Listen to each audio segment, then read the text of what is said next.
No respite for the workers trapped in the collapsed portion of the SLBC in Telangana's Nagarkurnool district, despite continuous efforts by the NDRF, Indian Army and other local authorities working in tandem. The hope to rescue the trapped workers seems to be getting bleak. The authorities have now also called in a few members from the team that was involved in the successful Silkyara tunnel rescue operations in November 2023. Remember that did take place in Uttarakhand. Telangana Minister J. Krishna Rao, who went inside the tunnel, informed that the chances of workers' survival seemed bleak as the muck inside the tunnel has piled up high, making it difficult for rescue authorities to navigate and walk through the tunnel. The rescuers, Rao informed, have been using rubber tubes and wooden planks to move forward in the tunnel.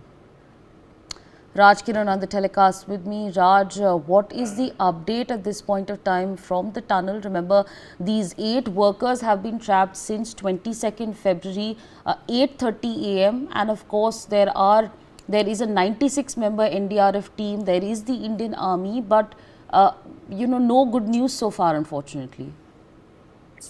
Yes, Asauri, it's almost been more than 48 hours that they are stuck inside the tunnel. Almost more than 200 personals relief working there to bring back them. To bring back the 8 people who are stuck inside the tunnel. Yesterday, speaking to NewsX, Jupeli Krishna Rao, who's the Telangana minister, talking to NewsX, he said that he almost reached along with the NDRF and SDRF and Army team, he reached till the 13.5 kilometers point where exactly the accident took place at the 14 kilometers point. But he said very clearly that at the point of 11 kilometers, the water and the debris and the stones were fallen there. It is very highly impossible to enter into the accident spot where exactly at the point of 14 kilometers where the accident took place. But from 11 kilometers point, there is a debris water until and unless it was clear they couldn't enter inside. Anyways, they have managed from 11 kilometers to 13.5 kilometers. They have managed to go through the right side. They have built a rope type of thing by which the rescue team and army and all these people are going. Even the minister also went through that team. He has went till 13.5 kilometers where he has noticed that almost 70% of the tunnel was filled with water and debris there. So he said that it's a very tough time going there, and already the rescue team is working very hard. More than 200 personals are working to rescue the things, rescue the 8 people who are trapped inside, and the bore machine which is excavating inside the day before yesterday, that is broken into pieces. Now that means you can estimate the pressure of water, how much pressure the water have came inside the tunnel. So now he also, minister also said that we are trying our level best to bring back the 8 people who are stuck inside the tunnel, but we cannot say until and unless this water will come out. And he also said how many more days it will take to remove the water and debris from the inside the tunnel at the point of 11 kilometer. It might be take 1 or 2 days to just remove the water. After that, they'll go till the accident spot. Later, they'll be rescued from there. Right, absolutely, Raj. Stay on with us. Viewers, the situation on the ground right now is very intricate, and I'll tell you the challenges at this point of time. Challenge number 1, the extent of the collapse. There is a 3-meter section of the tunnel that collapsed first.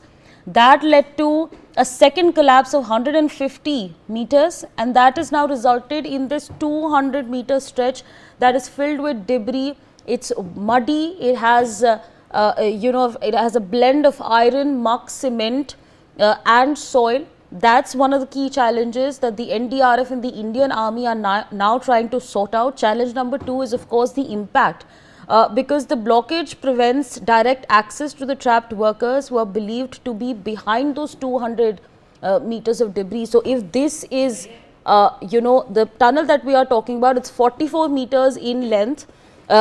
Here is where there is a 200-meter cement, water, and there is where the workers are trapped. So that's again challenge number 2. Challenge number 3, the risk factor. Because from what we are understanding at this point of time, there are loud noises that were being heard at one point of time, and it of course directly in fact tells us that there is some potential further instability that may be inside. Challenge number 4 is the limited access to space. Now, yes, the diameter is 9.5 feet, but there's again debris over there, muddy debris, and of course moving in is very difficult. The only equipment that is now being able to move inside is a drone. And challenge number 5, of course, there is a ventilation system that is currently active, but apart from that, the workers are currently in a pitch dark environment. They don't have supply of clean water or food at this point of time. That of course poses a very big challenge. Raj, of course, have outlined 5 big challenges at this point of time. Take our viewers through some more further problems that the NDRF and the Indian Army are facing at this point of time as far as the rescue operation is concerned. Again, it's been more than 48 hours. Yes, as I agree, from the accident took place at the 14 kilometers point, but from the 11 kilometers point, the army or NDRF or SDRF teams are going very easily till the 11-kilometer point. From 11 kilometers, the water and debris started.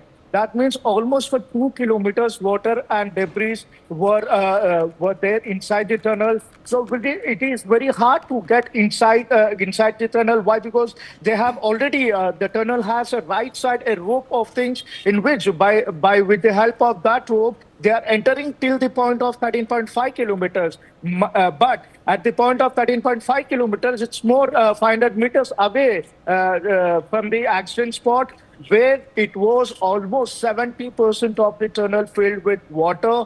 That means you can imagine how is the situation there. Debris and stones, which has been left side of the tunnel, was collapsed suddenly, and the heavy water. Why? Because we can see at this tunnel, just beside the tunnel, we have a Srisalam Dam there. With that, heavy water flow came inside the tunnel. That means almost 70% of the tunnel filled with water, debris, and stone inside at the point of 13.5 kilometers. They hardly reached 13.5 kilometers from there. The accident spot is almost 200 meters or 300 meters away.